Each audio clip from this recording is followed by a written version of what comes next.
అడవిరాజు మరియు రాణి సాహసయాత్ర. ఒక అందమైన అడవిలో సింహాద్రి అనే సింహం ఉండేది. అతను ఆ అడవికి రాజు. సింహాద్రి చాలా బలవంతుడు మరియు ధైర్యవంతుడు. తన అడవిని అతను ఎంతో ప్రేమగా చూసుకునేవాడు. అతని భార్య మాలిని. ఆమె ఆ అడవికి రాణి. మాలిని చాలా తెలివైనది. అడవిలో ఏ సమస్య వచ్చినా తన తెలివితేటలతో పరిష్కరించేది. సింహాద్రి, మాలిని ఇద్దరూ కలిసి అడవిని పాలిస్తున్నారు. ఒకరోజు అడవిలో జంతువులన్నీ ఒక పెద్ద పండుగ కోసం సిద్ధమవుతున్నాయి. కాని అకస్మాత్తుగా ఆకాశం నల్లని మేఘాలతో నిండిపోయింది.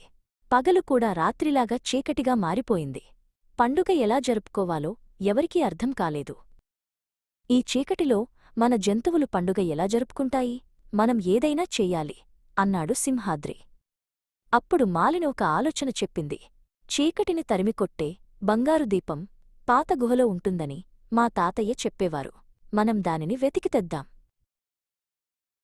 రాజు మరియు రాణి ఆ బంగారు దీపం కోసం వేట మొదలుపెట్టారు.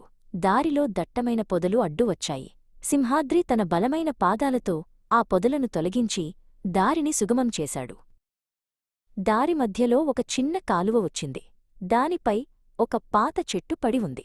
మాలిని తన తెలివితేటలతో ఆ చెట్టుమీద చాలా సమతుల్యంగా నడుస్తూ అవతలి ఒడ్డుకు చేరుకుంది. ఆమె సింహాద్రికి ధైర్యం చెప్పింది. వారు ఎత్తైన కొండను ఎక్కవలసి వచ్చింది. కొండ చాలా ఏటవాలుగా ఉంది.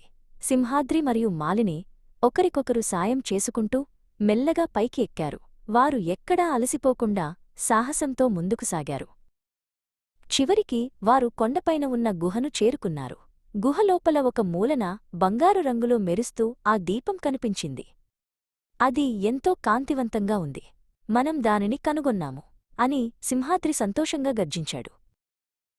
ఆ దీపం రాయిమీద చాలా ఎత్తులో ఉంది. సింహాద్రి గోడవైపు నిలబడగా మాలిని అతని వీపుమీద ఎక్కి చాలా జాగ్రత్తగా ఆ దీపాన్ని తన నోటితో అందుకుంది. వారిద్దరూ కలిసి పనిచేయడం వల్ల అది సాధ్యమైంది. వారు ఆ దీపాన్ని అడవి మధ్యలోకి తెచ్చారు. అడవి అంతా వెలుగుతో నిండిపోయింది. జంతువులన్నీ ఎంతో సంతోషంగా పండుగ చేసుకున్నాయి. రాజు సింహాద్రి బలం, రాణి మాలిని తెలివితేటలు కలిసి అడవిలో మళ్లీ వెలుగును నింపాయి.